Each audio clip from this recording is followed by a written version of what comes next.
There are two major events taking place in Washington tonight and tomorrow, and we will discuss them as we go around the table. Joining me is former Pennsylvania Governor Tom Corbett. The governor is a Republican, and he also served as state attorney general and the U.S. attorney for Western District of Pennsylvania. And as we do go around the table, we find Jim Byrne, the former chairman of the Democratic Party in Pennsylvania, and Joe Mystic, who knows Democratic politics as well, if not better than just about anyone. The two events, the State of the Union tonight and the vote on whether to convict President Trump in his impeachment trial takes place tomorrow. So let's talk about impeachment first, gentlemen. Governor, it's a foregone conclusion that it's probably going to be a vote of acquittal. Is there any chance, though, that any Republican crosses the line and votes to convict? I don't see that happening right now. There's a great deal of risk at that for anybody to do that. The wrath of President Trump could be part of that. But if somebody were going to do that, I would think the possibility might be Senator Romney from Utah. Very solid in his state, but I don't think he's going to do that. Lisa Murkowski from Alaska has already said she will not vote to convict. So let's flip it to the Democratic side. Any chance that we're going to see any of the Democrats take the vote that Arlen Specter did in the impeachment trial of President Clinton back in 1998 when he voted to basically say not proven? Well, here it is this many years later, and we're still sort of making fun of that. I think it's highly unlikely that any Democrat would take that vote. And I don't think any Republican will change their vote because they've already incurred whatever damage they're going to suffer when they voted not to have a trial on this impeachment. So, well, yeah, why change now? Any Dems going? Keep an eye on Joe Manchin. Keep an eye on him. He wanted to do a motion to censure, and he tried to get support for that.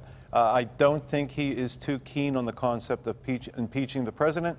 I would suspect that if any Democrat would flip and go with the Republicans on a vote not to charge or not to find him guilty, it would be Senator Manchin. All right, the big question for us and everybody else around the country at this point is we know it's going to be an acquittal, but are there going to be any long-term political effects of this for the Republicans? I don't think so. At this point, I don't think the people are not happy with this whole impeachment process. They want to move forward. We have an election coming up in November. If they're going to take it out on the party, they'll take it out at that point. But I don't think that has long-term effects. There were no long-term effects with the Clinton impeachment, from what I recall. Right, except for the Republicans. Except for the Republicans. Exactly. Any effect on the Democrats going No, forward? I don't think so. I think the presidential candidates, and as we weed it down to the front runners and to a finalist in July, are going to say it should have been done. The Republicans made a mistake not finding him guilty, but that's as far as it will go. I mean, the margins of support and opposition have not moved at all on this issue. It's that little wedge in between, whichever party does a better job of persuading that wedge has a chance to win in November. Impeachment is a part of our history now. This will be there forever. It's a stain, and you can see it from both sides as being a stain on the other side. The shame here is that we never had a trial. And I think if we'd had a trial, most Americans would feel a lot better about the result. He says no trial. Republicans are going to say there was a trial and this is the way it went. Let's move on from the impeachment to the State of the Union tonight. Joe, I'll start with you. Is it significant at all? I mean, every president does it. I think it's entertainment. I think it's pure entertainment, and I'll be watching it for that purpose. There is some theatrics to it, and we have a showman up there who's going to present it. If he keeps it on the issues, I mean, you just presented the numbers from Wall Street today. That's good for President Trump. If he talks about Wall Street, if he talks about jobs, if he talks about the unemployment rate, and he sticks to those things and not about himself or impeachment, he should have a good night. The Democrats will fact check and count on how many times he said something inconsistent. Business as usual for a SOTU.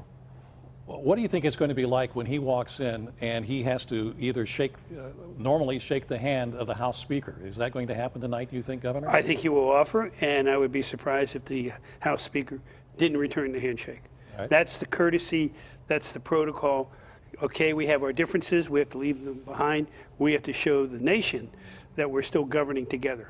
All right, one final question for you, and that is the role of the person who delivers the rebuttal as such for the opposing party. No one remembers that person unless they make a big mistake, like reach for bottles of water and things of that sort. Then you remember it. Yeah. It's like the runner-up in the Super Bowl. Within a week, nobody remembers who it was. Yeah, exactly. So you don't want the job if it... No. Well, I'm on the right side. I know you aren't this time, but I mean when the Democrats do take control. Gentlemen, thanks so much for being with us for Around the Table. Thank you.